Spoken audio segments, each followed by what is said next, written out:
Ephesians chapter 2, verses 1 to 18. Nakita na po ba isang malakas at masaya? Amen? Amen. Salitang pagbasa, ako po sa verse 1, kayo po sa verse 2, sabay-sabay po tayo sa verse 18. Verse 1, and you hath he quickened, who were dead in trespasses and sins, to kayo po.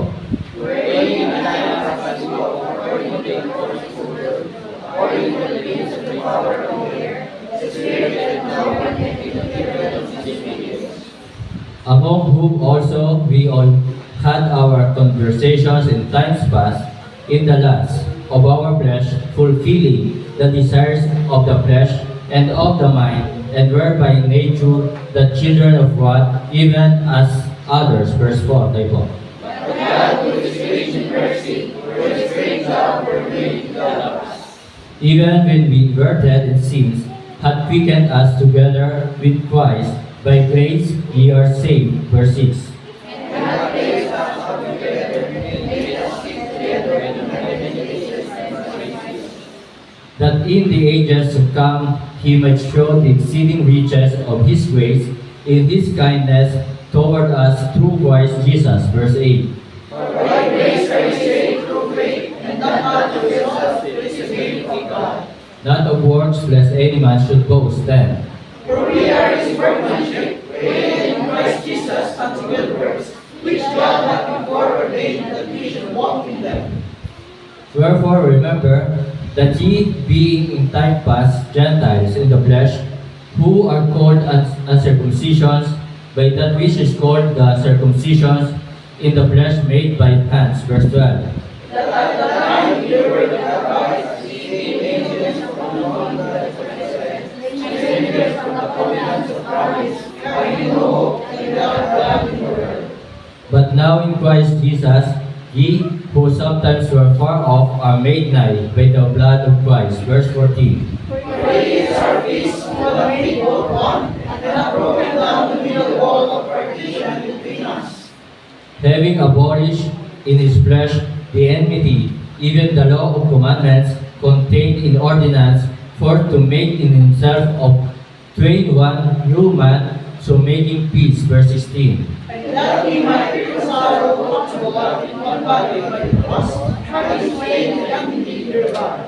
And came and preached peace to you which were afar off, and to them that were nigh. Verse 18, altogether ready read. For through him we both have access by one Spirit unto the Father. Tayo po lahat ay umupo, pumikit, tayo po'y manalangin. Dakilang Diyos na makapangyarihan sa lahat, aming Ama na nasa langit.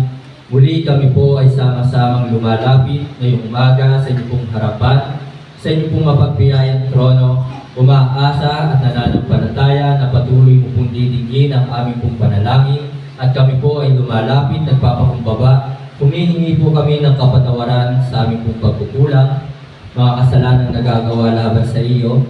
Wala kaming may tatago. Lahat ng aming ginagawa, ito po ay hayag sa iyo. Lahat ng mga kasalanan namin, ito po ay inyo pong nalalaman sa isip man ito, sa salita o sa gawa. At maging sa aming mga puso't isipan, nalalaman niyo po ang nilalaman ng aming pong mga puso't isipan, mga karumihan. At dalangin ko po, patawarin mo po kami, Banal Espiritu, patawad, pakalinisin mo po kami, gawin mo po na maging karapat-dapat sa paglilingkod po sa inyo, pakalinisin mo po ang aming pong puso't isipan, katulad po ni Haring David na kanya pong panalangin, create in me a clean heart. Nawa po Panginoon, itama po palagi ang aming pong puso't isipan, maging karapat-dapat po kami sa aming pong paglilingkod sa inyo. Sa umagang ito, kami po ay nagpupurit, nagpapasalamat sapagkat dakila ka, dakila ang iyong pag-ibig sa amin, hindi nagbabago ang iyong pag-ibig sa kabila ng aming pagkukulang, mga kasalanan nagagawa sa iyo, nananatili kang tapat sa amin at ibinibigay ang aming mga kailangan, sinasamahan mo po kami ginagabayan, binibigyan kami ng lakas sa mga pagsubok na aming pinagdadaanan, at kami po ay binibigyan mo po ng kaaliwan. At nawa po Panginoon, patuloy namin makita sa aming buhay ang iyong kabutihan, katapatan, ang iyong mga biyaya, upang ito ang siya magtulak sa amin na ipatuloy ka naming paglingkuran na may pagmamahal at may katapatan. Salamat sa umagang ito muli. Dalangin ko na ako'y inyong pong itago sa inyong pong likuran. Nawa ito siya makita, maluwalhati at maparangalan. Banal na Espiritu, kayo po siya mangusap sa puso ng bawat isa. Dalangin ko rin po sa umagang ito, kaligtasan ng Israel, kapayapaan sa Jerusalem. At dalangin ko po na ang mga nanunungkulan sa bayang ito ay maligtas, na sila po ay manampalataya sa aming Panginoong Jesus bilang kanilang Panginoon at tagapagligtas upang tunay na magkaroon po ng pagbabago sa bayang ito. Salamat po sa lahat ng mga panalangin na inyo pong sinagot sa amin. Aking ibinabalik sa iyo, Ama, ang papuri at ang pasasalamat sa tanging pangalan po ng aming Panginoong Jesus. Amen. Pwede na po. Sa mapagpalang umaga po sa ating lahat, mga kapatid, mga minamahal. So, sabi po ng verse 8, nandiyan ba kayo sa inyong mga Bible? Sabi po sa verse 8, "For by grace are ye saved through faith, in that not of yourself, it is the gift of God." Ang title po ng mensahe ngayong umaga, "Saved by grace through faith." Ito po yung title ng mensahe ngayong umaga. Tayo po ay naligtas. Hindi na tayo mapaparusahan sa impyerno. Tayo po ay meron ng katiyakan ng langit at ito po ay biyaya ng Diyos. Hindi tayo perfect. Tayo ay nagkakamali. Maaaring nagbago tayo at tinalikuran natin ang mga kasalanan natin. Ganun pa man, meron pa rin posibilidad na tayo magkamali, magkasala laban sa Diyos. Ganun pa man, biyaya ng Diyos, tayo po ay ligtas, tayo po ay palangit, sapagkat tinubos po ng Panginoong Jesus lahat ng ating mga kasalanan. So, yan po sinasabi ng Titus chapter 2, verse 14, who gave Himself for us that He might redeem us from all iniquity. Ibinigay ni Kristo ang Kanyang sarili para sa ating lahat upang tayo matubos sa lahat ng ating mga kasalanan or kasamaan. So, sa ating lahat, so talagang wala po siyang pinili. Amen po ba? Na talagang si Kristo ay namatay para sa ating lahat. Yan po ang biyaya ng Panginoon. Kahit tayo ay mahirap, kahit sino pa man, mayaman siya, at lahat naman tayo nagkakasala, tayo ay iniligtas ng Panginoon. So, saved by grace through faith.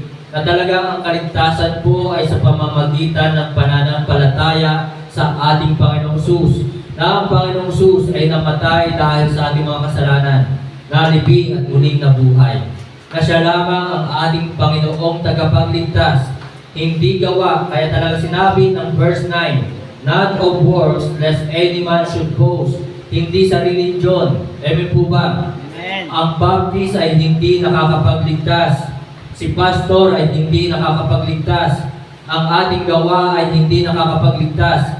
Si Kristo ang ating pong Panginoong tagapagligtas. At ngayong umaga po, mga kapatid, mga minamahal, pag-aaralan po natin sino ang tunay na Kristiyano.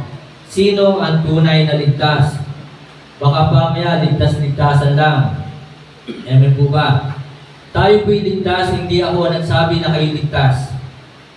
Ang nagsabi na tayo ligtas, ikaw ay ligtas, salita ng Diyos. Ang Diyos mismo. Tandaan niyo po yan. Hindi si pastor ang nagsabi na kayo ligtas. Hindi ang baptist ang nagsabi na kayo ligtas. At kung tatanungin kayo, paano mo nasabi na ikaw ay ligtas? Sinabi ng Diyos na tayo ay ligtas. Amen po ba?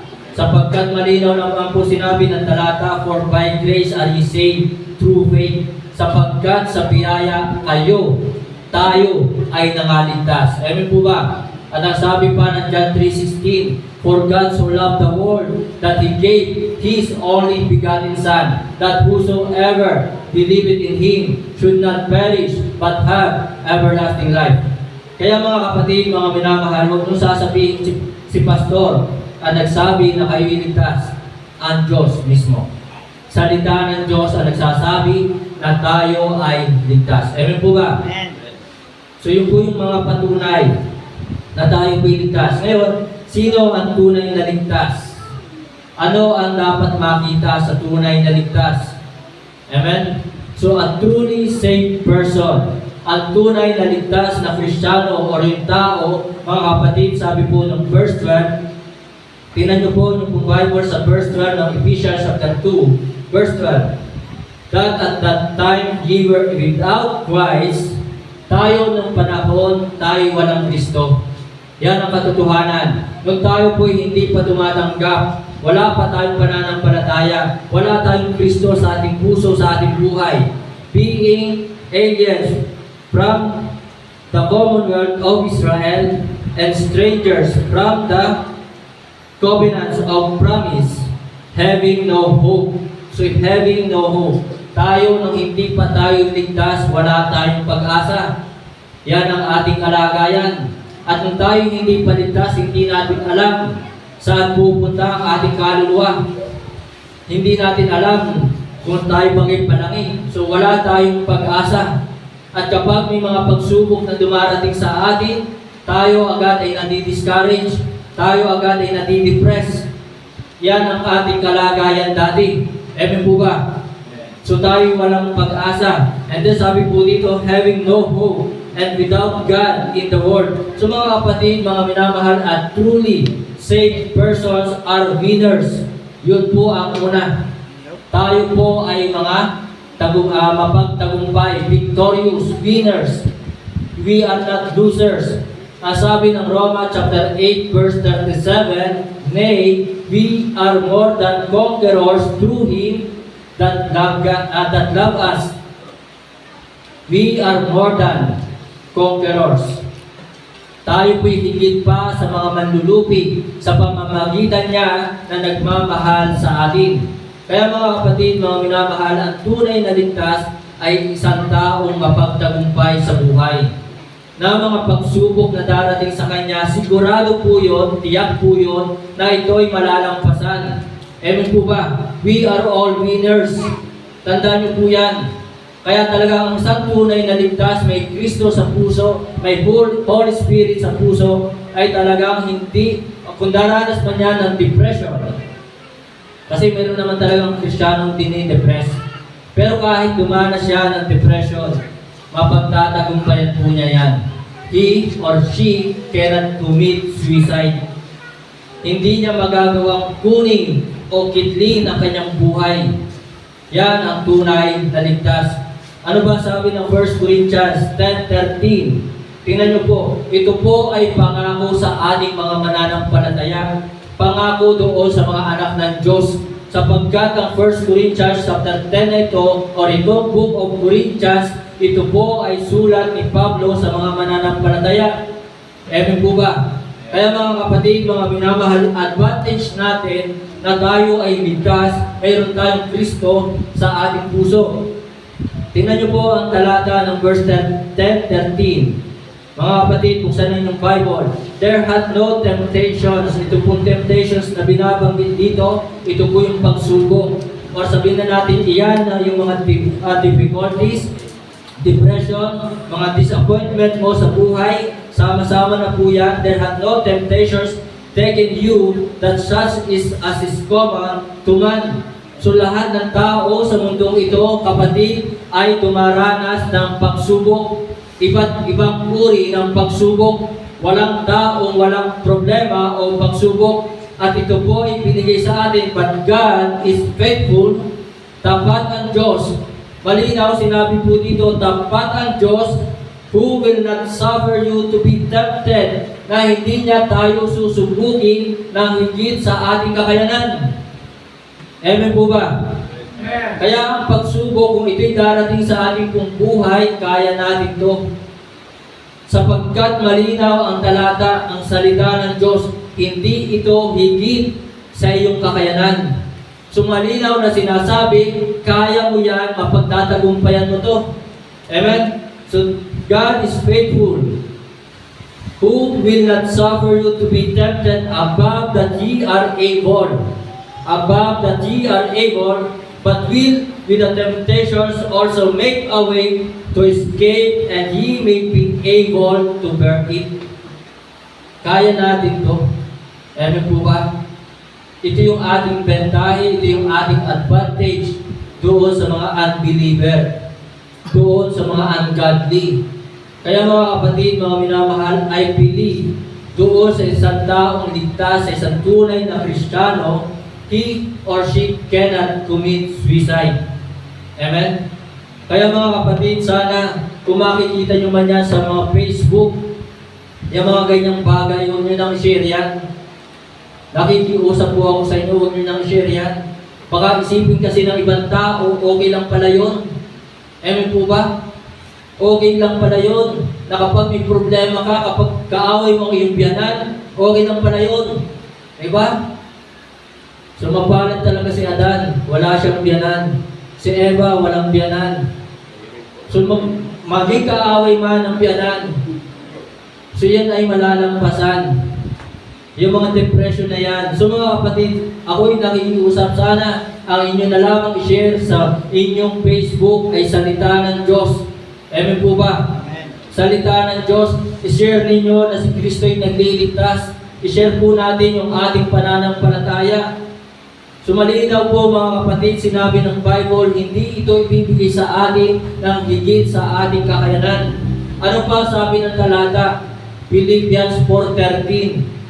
Amen po ba? Tingnan nyo po, Philippians 4:13. I can do all things through Christ, which strengtheneth me. So kung meron kang problema, may pagsubok ka, may depression ka, meron kang disappointment, meron kang kabiguan na busted ka, amen po ba? Hindi ka sinagot ng niniligawan mo. Di ba? So sabi ng Bible, I can do all things through Christ, which strengtheneth me. Sa bawat araw, sa bawat pagsubok, bawat problema, depression, pinapalakas tayo ng ating Panginoong Hesus. Kaya ako po'y naniniwala, I believe na ang tunay na ligtas, ang tunay na may Kristo ay lumalakas kahit mayroon siyang problema sa kanyang buhay. Amen po ba? Kaya basahin niyo po ang Bible. Kaya talaga ang Bible, it is not only or also book of the law, but it is also book of comfort. Amen? Amen.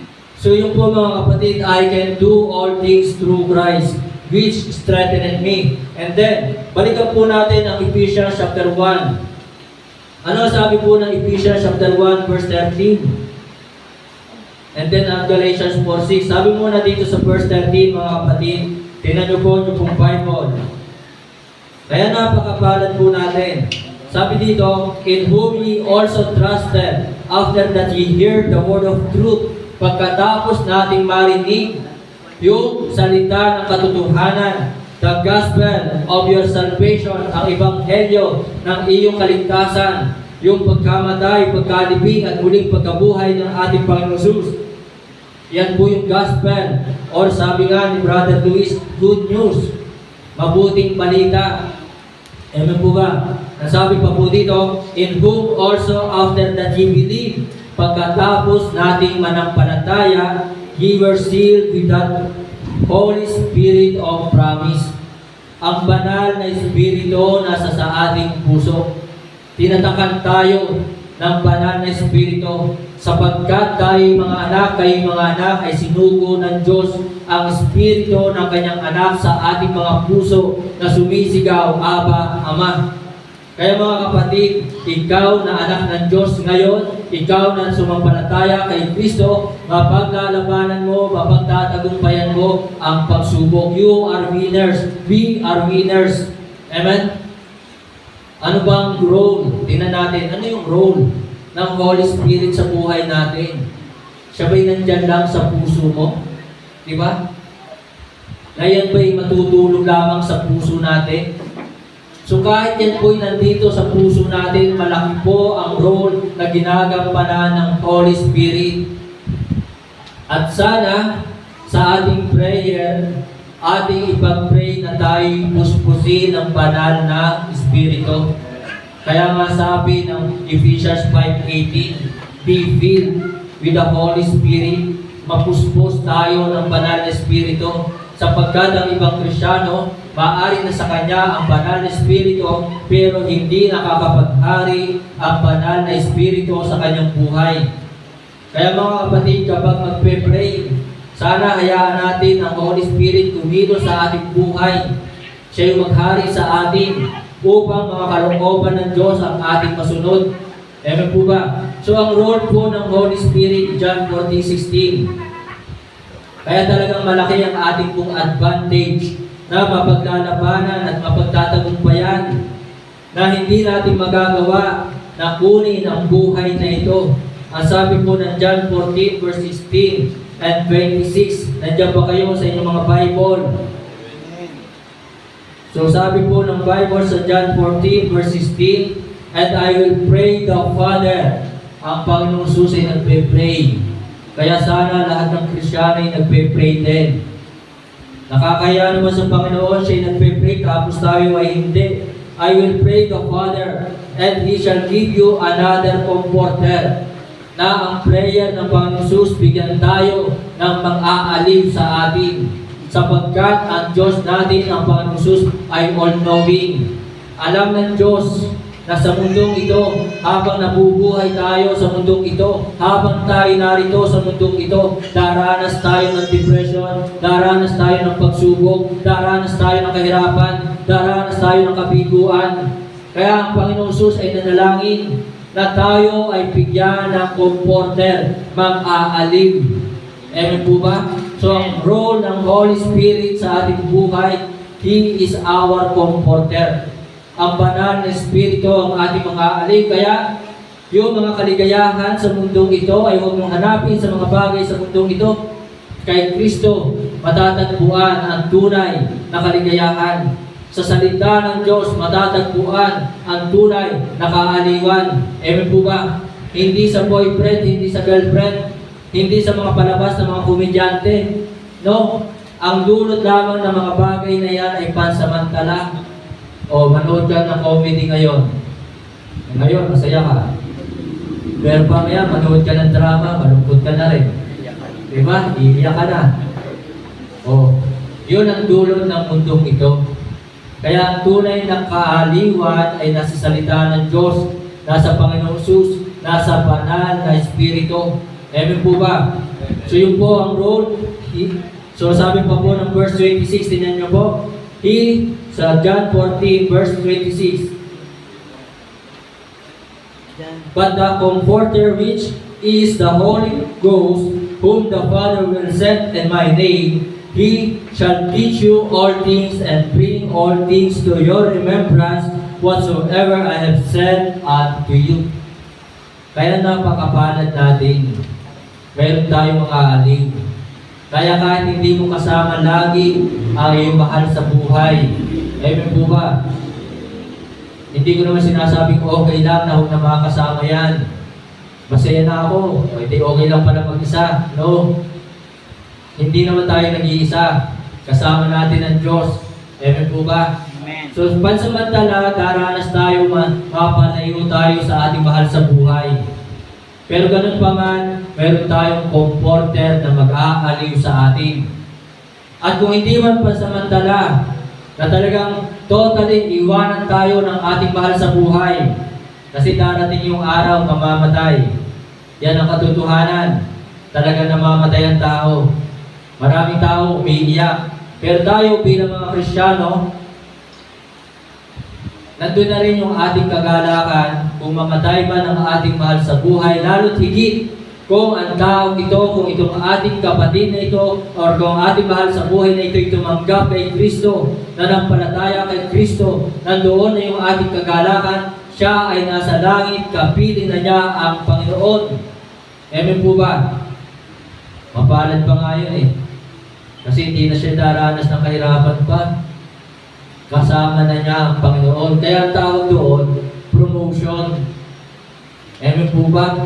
Ako, willing na nga akong ma-promote eh. Kaso, ayaw pa ng Panginoon. Ayun. Pamaya. Brad, okay na yung RFID. Okay, sige, thank you.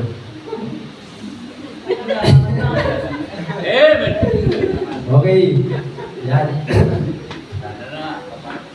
Next.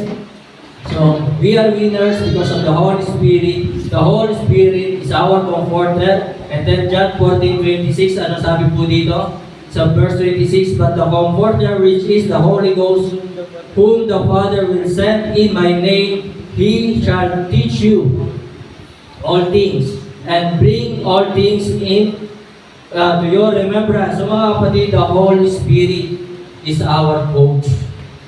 Siya yung ating the best teacher. Ang Diyos, ang Panginoong Jesus, ang Holy Spirit. The best coach or the best teacher. Siya yung magtuturo sa atin.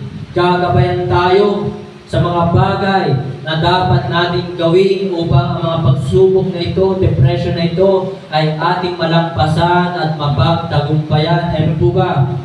So marami pa tayong hindi alam. Kaya mga kapatid, kung mayroon man tayong pagsubok o wala, tayo ay dapat na patuloy na lumalapit sa Diyos. Ang tawag nga diyan, minsan spiritual battle.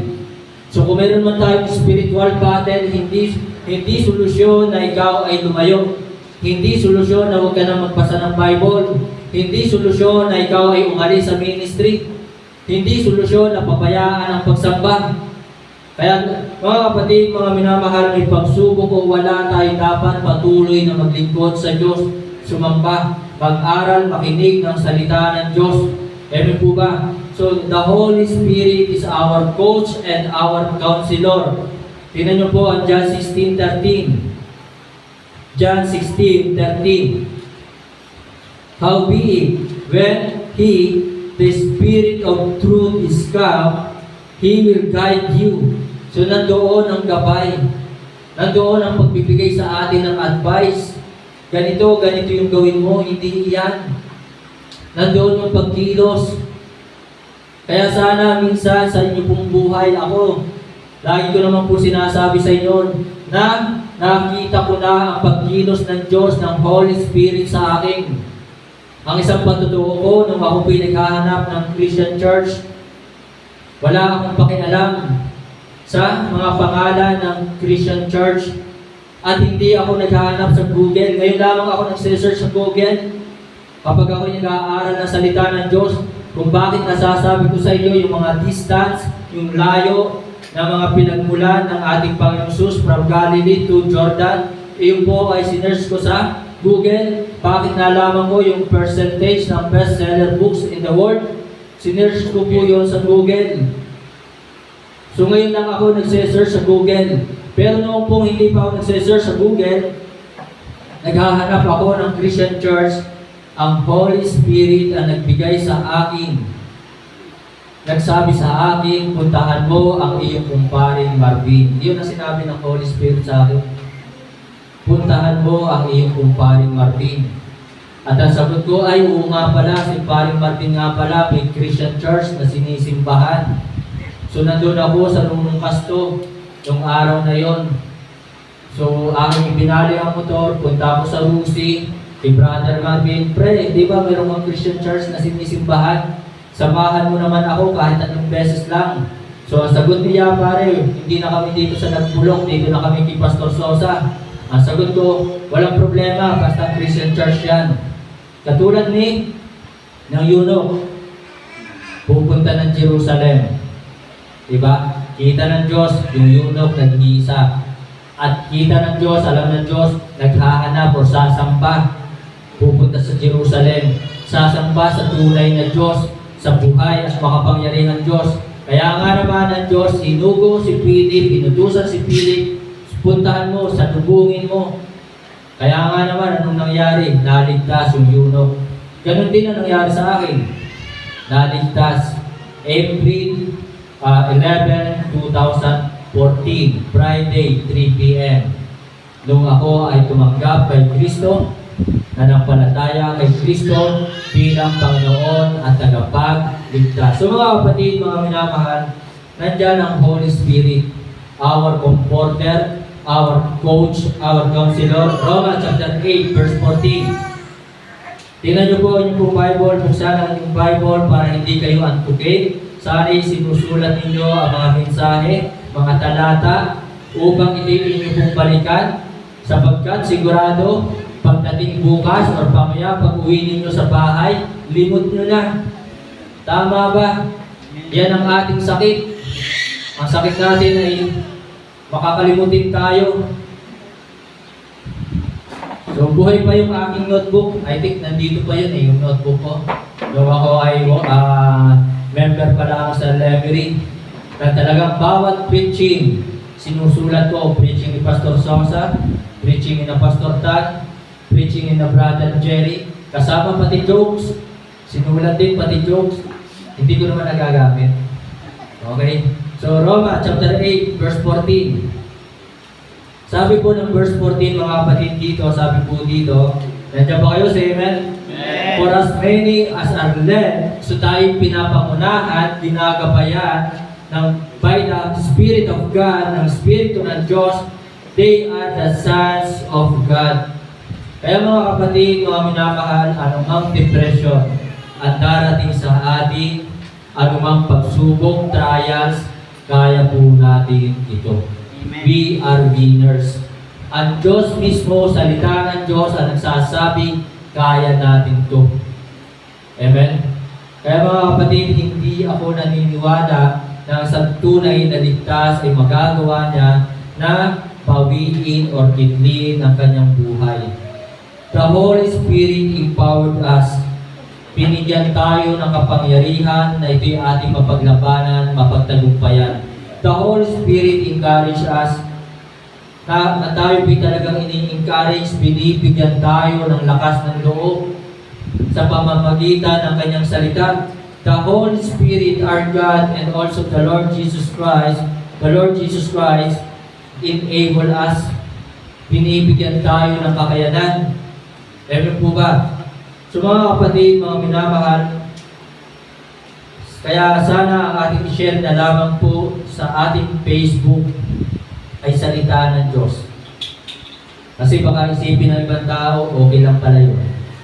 Yung ginawa ng taong iyon. The Lord gave and the Lord had taken away.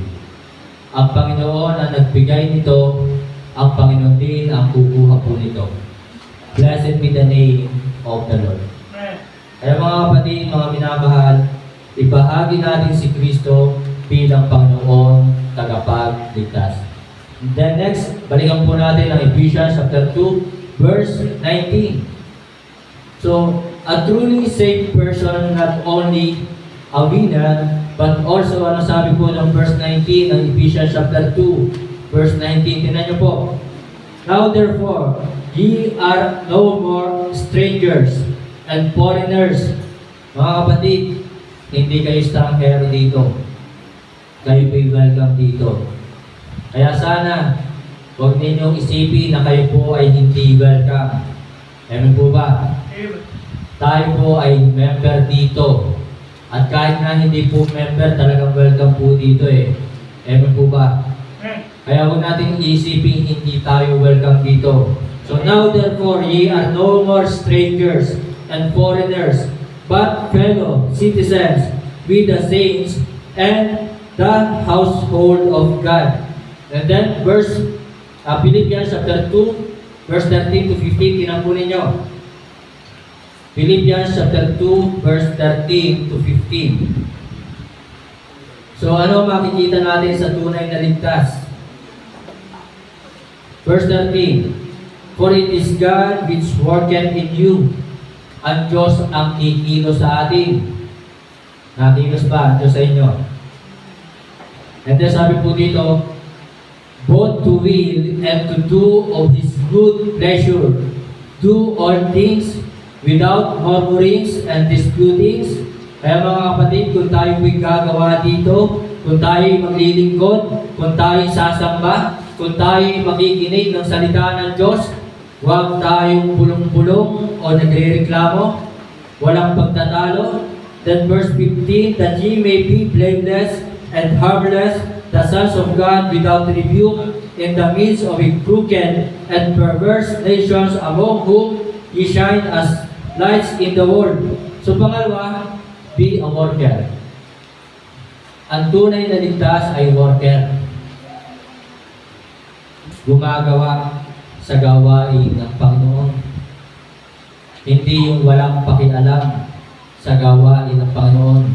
Ay, si Brother Luis na lamang.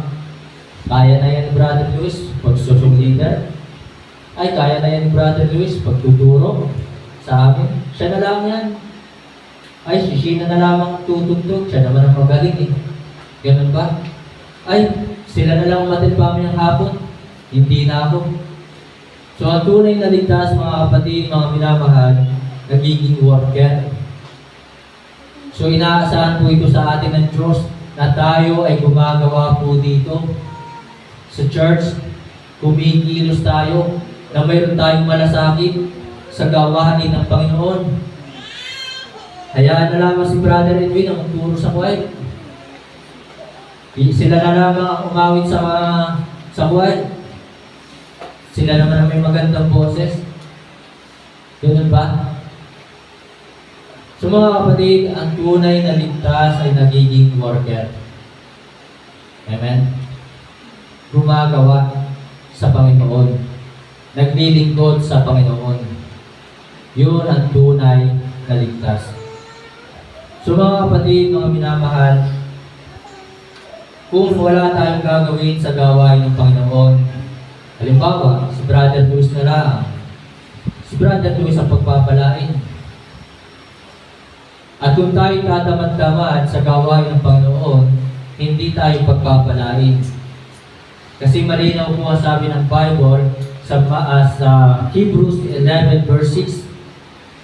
But without faith it is impossible to please Him, for he that cometh to God must believe that He is, and that He is a rewarder of them that diligently seek Him. So masipag na naglilingkod o sumasamba, na nagpapagamit sa Panginoon, yung masipag ang ginagantimpalaan ng ating Panginoon, diligently seek Him. Kaya huwag katamaran ang pagbabasa ng Bible, huwag katamaran ang pagpe-pray. So yun po ang sinabi, diligently seek Him.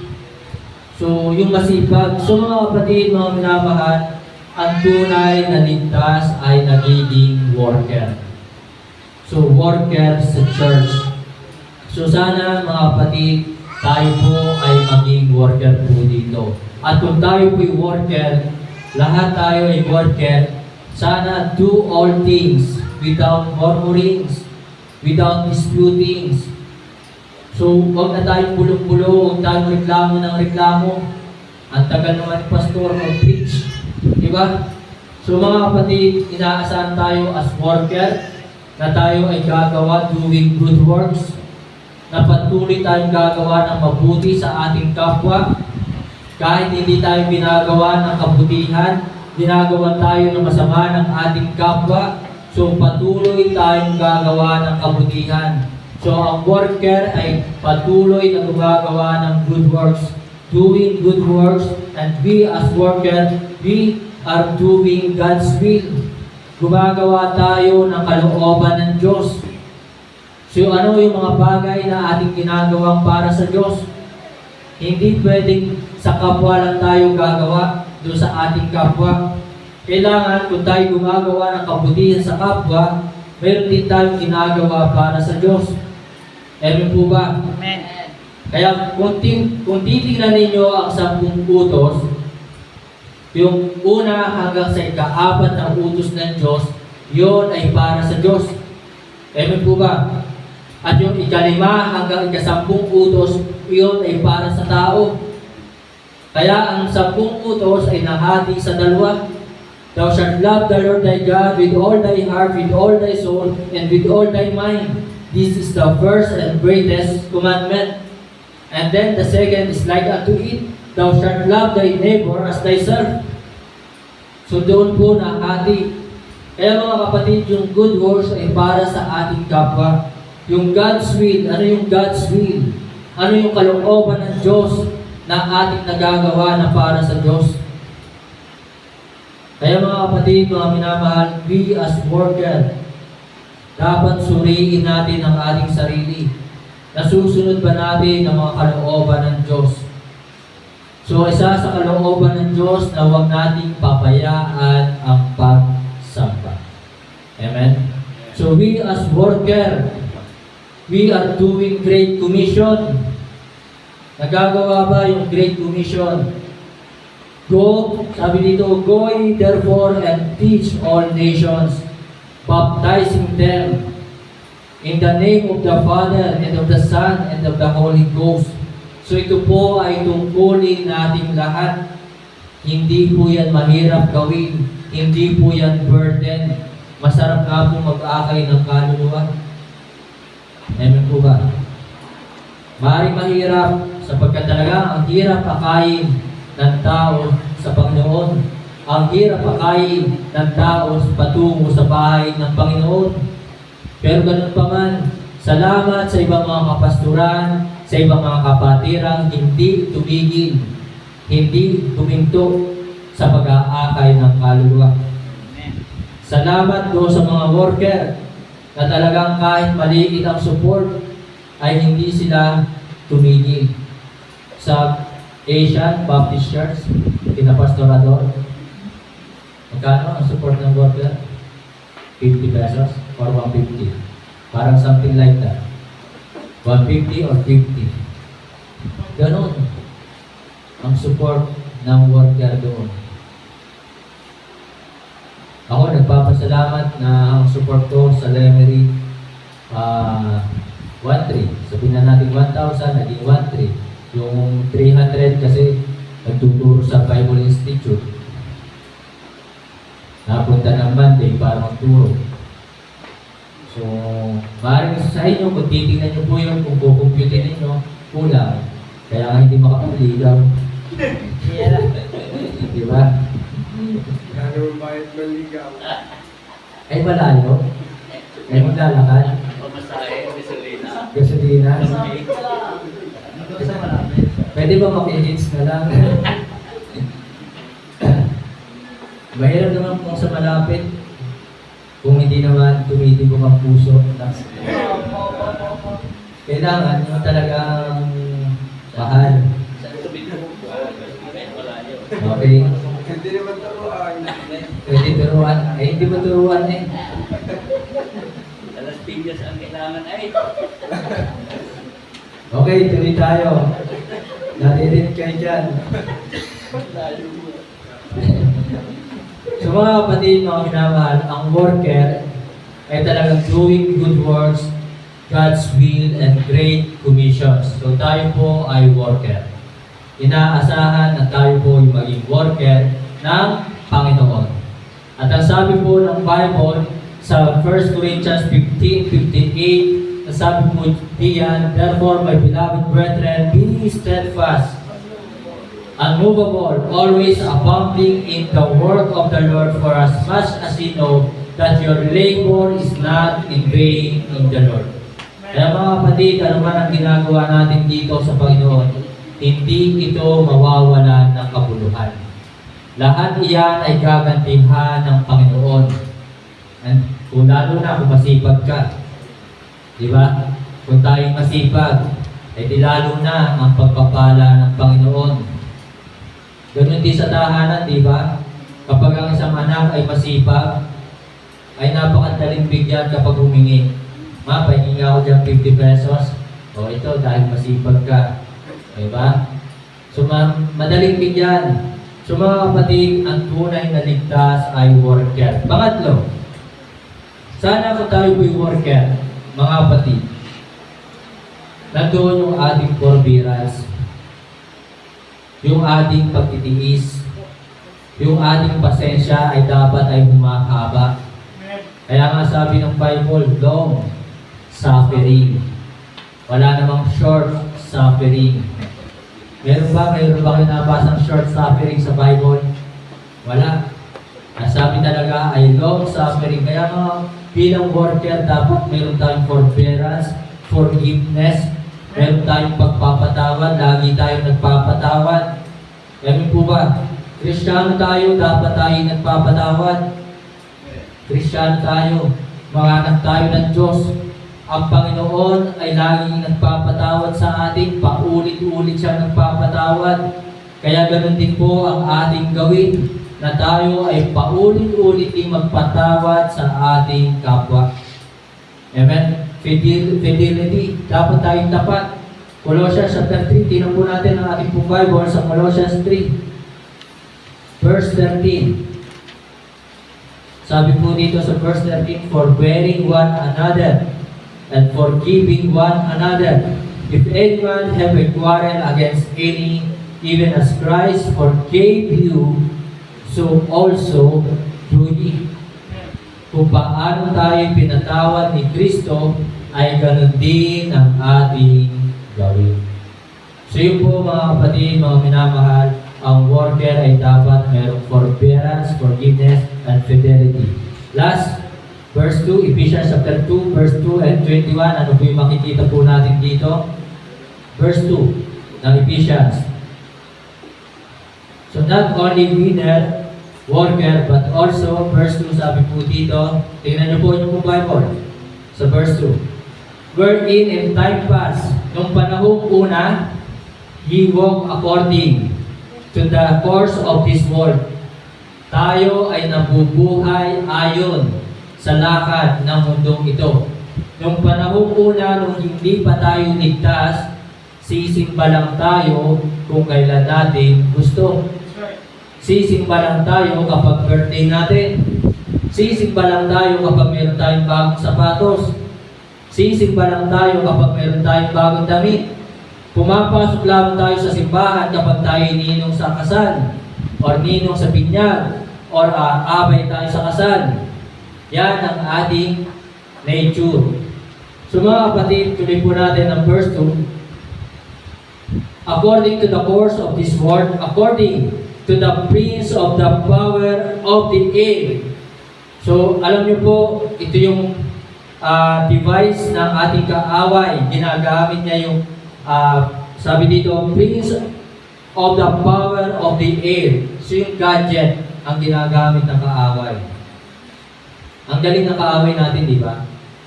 Kapag binuhay mo ang TV, makikita mo na diyan yung mga tao. Hindi nyo ba naisip yun? Ang galing. Na talagang makikita mo na yung lugar, yung ibang lugar. So yan po yung sinasabi po dito na prince of the power of the air.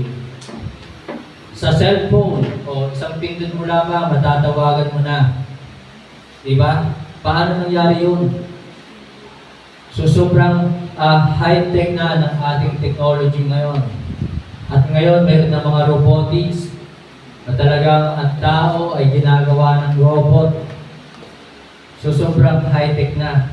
So yan po yung prince of the power of the air na talagang grabe na talamak na ang social media, yung mga computer games, maging sa mga cellphone. And then sabi po dito, the spirit that now worketh in the children of disobedience. Yung mga evil spirit ay kumikilos na ngayon doon sa mga anak na mga pasaway. Diba? Children of disobedience. Then verse 21, tingnan niyo po yung Bible sa verse 21. Ephesians chapter 2, in whom all the building fitly framed together groweth unto an holy temple in the Lord. So mga kapatid, ang tunay na ligtas worshiper. Amen. Sumasamba na sa Panginoon. Tingnan niyo po si Brother Luis, Sister Ruth. Nag-iwanan ba? Lagi magkasama kapag linggo. Diba? Sina Brother Ed, Sister Josie, magkasama tuwing araw ng linggo, sumasamba. Brother Rocky, Sister Ruby, magkasama kapag araw ng linggo. Brother Andrew and Sister Mylene, maghapon pa nga umaattend, di ba? Kahit minsan, nung nakaraan, masama ang pakiramdam ni Sister Mylene, sinusumpong ng sakit sa puso. Maghapon pa rin, mainit ang panahon, nandyan. Si Brother Luis, kahit minsan, sinusumpong din ang panangikip ng dibdib. May pinagdadaanan. Diba? May papaawin pa rin. Sinakaya. Diba? Mayroong lakas na hindi umayaw. So, diba? So, si Brother Jason, tricycle driver. Meron niyang anak, asawa na binubuhay. Pero okay lang kahit walang kitain kapag araw ng linggo. Hindi nangihinayang sa kanyang kikitain. Pero nandito sa bahay ng Panginoon, maghapon. Emin po ba? Mamaya uuwi yan. Maglalaban na yan. Alam ko schedule ni Brother Jason eh. Oh. Pagkatapos ng service, pagkatapos ng pagsamba, saka maglalaba. So yung po si Brother Jason, tama ba, di ba? So buti ikaw, meron kang washing machine. Ako, magpapalaba na lang. Maghanap ka ng... Diba? So si Brother Edwin, maghapon din niya sumasamba. Kahit yan ay busy sa school, minsan maraming report projects, so nandito yan. So mga kapatid, ang tunay na ligtas, nagiging worshiper, sumasamba talaga sa Panginoon. Amen po ba? Hindi pinapabayaan ang pagsamba. Si Brother Jason, since 2022, October, I think, nagsimula. Brother Edwin, since January 2022, talagang hindi na pinabayaan ang pagsamba. Maghapon, nasa bahay, sambahan. Si Brother Luis, Sister Ruth, matagal na itong Krisyano, pero nandito pa rin. Nagsawa ba kayo makinig na salita ng Diyos? Hindi. Sa akin, sawa na. Yun, tango nga eh. Diba? So mga kapatid, mga minamahal, ang tunay na ligtas ay worshiper. Sumasamba. At makikita po natin na talagang ang utos sa atin ng Hebrews chapter 10, verse 25. Tingnan niyo po yung pong Bible. Hebrews 10, verse 25. Patapos na po tayo. Not forsaking the assembling of ourselves together, as the manner of some is, but exhorting one another, and so much the more as ye see that day approaching. Hindi ba kayo nagtataka na ang utos sa atin ay talagang not, huwag? Bakit kaya? Diba? Bakit ang baptism isang beses lang? Pero yung pagsamba, bakit talagang huwag? Pwede ba ang baptism, pwede ba linggo-linggo? Baka nagtatin. At baka hindi na tayo makauwi kapag linggo. Hindi na tayo kukulangin ang ating oras kapag linggo. Kung lahat ay talagang magpapabaptize tuwing araw ng linggo. So, one Lord, one faith, one baptism. So mga kapatid, bakit kaya? Yun ang tanong dito. Bakit ang utos ay huwag pabayaan ang pagsamba? Bakit? Tanong nyo ba yan sa inyong sarili? At kung titingnan po natin ang John 4:23, at bakit din, yun ang ating katanungan dito, bakit hinahanap? Ang sabi po ng John chapter 4 verse 23, tingnan niyo po yung pong Bible. Sa John chapter 4 verse 23. Bakit hinahanap? Kung ang Diyos ay Diyos pa rin kahit wala tayo, bakit hinahanap? Diba?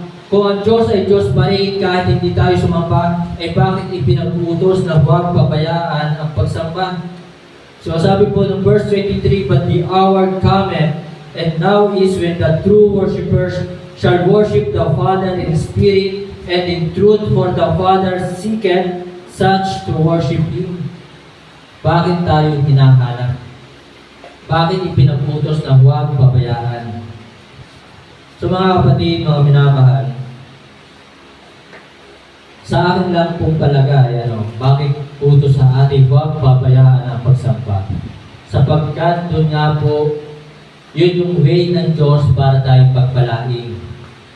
Kasi sabi po ng Hebrews 11:6 pa rin, sabi po doon, that He is a rewarder of them that diligently seek Him. So ang Diyos ay magpapala sa mga taong masipag. Kaya talagang sinabi, not forsaking, inaasahan sa ating maging masipag tayo sa pagsamba. Sapagkat hahanapin ng Diyos yung mga taong pagpapalain. Ay ngayon kung wala ka dito, ibig sabihin yung pagpapala na dapat ay ibibigay sa iyo ng Panginoon ay umabsent ka, sa iba may bibigay. Kaya mga kapatid, huwag pabayaan ang pagsamba. Ibang tao ang tatanggap ng iyong pagpapala kapag pinabayaan mo ang pagsamba. Amen po ba? So mga kapatid, sa ating pagsamba, sana'y nandoon yung ating perseverance, yung pagiging masipag natin. Kung tayo po ay worshiper, nandyan po sina Brother Luis, sina Brother Jason, Brother Edwin, Brother Andrew, di ba, masipag sumamba. Maaaring sa ngayon, hindi nyo makikita sa kanila yung blessings ng Panginoon. Maaaring sa ngayon, hindi nyo makita yung epekto o result ng inyong pagsamba. Pero doon sa library, talagang dahil naging masipag, naging tapat sa pagsamba, paglilingkod sa Panginoon, umaapaw ang biyaya sa kanila ng Panginoon. Talagang siksik, liglig at umaapaw. Pero sa ngayon, maaaring hindi niyo nakikita, pero mayroon na pong pagbabago sa inyo. Mayroon na pong pagpapala sa inyo. Amen po ba? Mayroon na bang pagbabago sa inyo? Kasi ang pagbabago ay hindi sa material na bagay. Yun ang katotohanan. Kaya mga kapatid, sa ating pagsamba, dapat nandoon yung ating perseverance, pleasure, kagalakan. Dapat masaya kang sumasamba. Hindi yung nakasibangot, hindi yung tinatamad.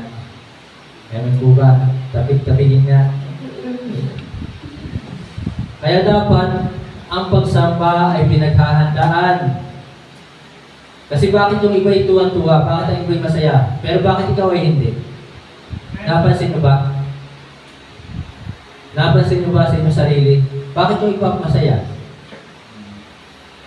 Talagang pagpapala sa kanila yung mensahe. Bakit? Kasi hindi mo pinaghandaan ang pagsamba. So ang pagsamba ay pinaghahandaan na tutulog ng maaga kapag Sabado. At Sabado pa lamang ay nagbabasa na ng Bible. Pagkagising ng linggo ng umaga, nagpe-pray at nagbabasa ng Bible upang ang mensahe ng Diyos ay maging pagpapala sa atin, maging kagalakan sa atin. Yun po yun. Yun ang tunay na ligtas. Kaya maraming Kristiyanong hindi lumalago. Kasi Sabado ng gabi, puyat. Laro ng laro. Diba? Kaya nga naman, gigising niya, tinatamad. Tinatamad bumangon. Tinatamad maligo. Diba? Tinatamad magligpit ng hilikan. So, kaya minsan talaga ang mensahe hindi naging pagpapala. And then kung tayo po isasamba, kailangan meron po tayong pureness of heart. Meron tayong malinis na puso. So mga kapatid, mga minamahal, to God be the glory, at tunay na ligtas, winner, worker, and worshiper. Siya ay mapagtagumpay sa mga pagsubok at talagang nagiging worker at nagiging palasimba o palasamba sa Panginoon. So mga kapatid, mga minamahal, sana naisulat ninyo ang mensahe ngayong umaga. O ano yung topic natin last Thursday ng prayer meeting? Sino nagsulat ng mensahe ng Thursday ng prayer meeting? Wala? So the Bible. Maganda ba ang Bible? Tayo po'y tumayo. Tayo po'y umuko, tayo po'y manalangin. Ama namin Diyos sa langit, muli, pinupuri ka namin, pinapasalamatan ka namin sa inyo pong banal na salita na aming po napag-aralan at napakinggan. Nawa hindi lamang ito napakinggan, nawa ito po tumimo sa puso at isipan ng bawat isa at aking dalangin na tulungan mo po kami na patuloy namin itong may apply sa aming pong buhay. Pagpalain mo po Ama ang buhay ng bawat isa ng mga kapatiran. Patuloy mo po silang bigyan ng kalakasan espiritual. At umaasa at nananampalataya na patuloy mo kaming sasamahan sa mga pagsubok na aming pagdadaanan. At tunay na talagang tapat ang iyong salita, tapat ang iyong pangako. Marami ng pagsubok at dumaan sa aming pong buhay na ito'y aming pong nalampasan at napagtagumpayan. Sapagkat tunay na talagang maaring minsan dumadanas kami ng pagkabagsak, ng pagkabigo. Ganun pa man, patuloy kaming bumabangon sapagkat sinabi mo po sa inyong pong banal na salita sa Psalms chapter 37 verse 24, though we fall, we shall not be utterly cast down, for the Lord upholdeth us with your hands. So kami po ay inyo pong hawak na inyong mga kamay. Kaya kung dumanas man kami ng pagkabagsak, ay patuloy kaming bumabangon, lumalaban, sapagkat binibigyan mo po kami ng lakas. Kami ay pinapalakas mo. At sinabi mo nga po sa inyong pong banal na salita, I can do all things through Christ which strengtheneth me. Salamat po sa mga salita mo na nagbibigay sa amin ng hamon at nagpapalakas sa amin, nagbibigay sa amin ng kahaliwan. Salamat, banal na Espiritu, na kami ay binibigyan mo po ng pag-asa. Salamat na kami inyong ginagabayan at tinuturuan. Dalangin ko po aming Diyos sa umagang ito. Patuloy mo pong i-bless ang bawat isa, spiritually, physically, financially. Nawa po Panginoon, patuloy kaming matagpuan na patuloy na naglilingkod sa iyo hanggang sa pagbabalik ng aming Panginoon Jesus. Ito po yung aking dalangin na may pasasalamat sa pangalan po ng aming Panginoon Jesus. Amen.